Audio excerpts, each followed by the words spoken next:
Hello guys, അപ്പം നമ്മൾ ഇന്ന് പോകുന്നത് പഹൽഗാമിലോട്ടാണ്. ഈ സ്ഥലപ്പേര് നിങ്ങൾ എല്ലാവരും കേട്ടിട്ടുണ്ടായിരിക്കും. ഇവിടെയാണ് മറ്റേ കഴിഞ്ഞുള്ള വീഡിയോ പക്ക നടന്നത്. പോകുന്ന വഴിക്ക് നല്ല ടേസ്റ്റുള്ള വെള്ളം ഉണ്ടെന്ന് നമ്മുടെ ഡ്രൈവർ പറഞ്ഞപ്പം അവിടെ എത്തിയപ്പോൾ നമ്മൾ ഇറങ്ങി വെള്ളമൊക്കെ പിടിച്ചു. അവിടെ എത്തിക്കഴിഞ്ഞാൽ പിന്നെ കുതിരപ്പുറത്ത് കയറി അവിടെ ഫുള്ള് കറങ്ങാനാണ് നമ്മുടെ ഇന്നത്തെ പ്ലാന്. ഇവിടെ വന്നേ പിന്നെ കുറെ കുതിര കയറിയോണ്ട് കുതിരപ്പുറത്ത് കയറാനുള്ള പേടിയൊക്കെ മാറിക്കിട്ടി. പിന്നെ കുതിരേനെ കൺട്രോൾ ചെയ്യാൻ ഞങ്ങളൊക്കെ പഠിച്ചു. ഇന്നത്തെ കുതിര സഫാരി ഇച്ചിരി റിസ്ക് ആയിരുന്നു. നല്ല ചള്ളമുള്ള വഴി കൂടെയൊക്കെയാണ് കുതിര പോകുന്നത്. അപ്പൊ നമുക്ക് നല്ല പേടിയാവും, കുതിര മറിയുമോ മറിയുമോ. എന്റെ കുതിരയാണെങ്കിൽ ഒന്ന് മറിയാനും പോയി. പിന്നെ ഈ മലയുടെ സൈഡിൽ കൂടെയൊക്കെ ഇച്ചിരി ഗ്യാപ്പുള്ളടത്തൂടൊക്കെ കുതിര വരുമ്പോഴേ നമ്മൾ പേടിച്ചു, ഇപ്പൊ മറിയോന്ന്. കുതിരയുടെ തല ഇങ്ങനെ പിടിച്ച് മാറ്റി വിട്ടാ കുതിര അവസ്ഥോട്ട് നോക്കോളൂ.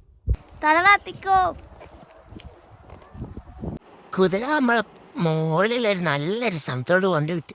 അവിടെ നല്ല പച്ചപ്പും നല്ല കാറ്റും നല്ല രസമാണ് അവിടെ ഇരിക്കാൻ. പിന്നെ അവിടെ നമ്മൾ ആടിനെയൊക്കെ കണ്ടു. പിന്നെ എൻ്റെ അനിയത്തി ആടുമായിട്ട് കളിക്കുകയാണ്. പിന്നെ കുറച്ച് നേരം കഴിഞ്ഞപ്പോൾ നമ്മൾ താഴോട്ട് ഇറങ്ങി. എൻ്റെ കുതിരയുടെ പേര് മസ്താനമായിരുന്നു. എൻ്റെ അനിയത്തിയുടെ കുതിരയുടെ പേര് രാജാന്ന്. ഞങ്ങൾ രണ്ടും ഞങ്ങളുടെ കുതിരകൾ രണ്ടും ഫ്രണ്ട്സായിരുന്നു. അതുകൊണ്ട് ഞങ്ങൾ രണ്ടും എപ്പോഴും ഒന്നിച്ചാണ് നടക്കുന്നത്.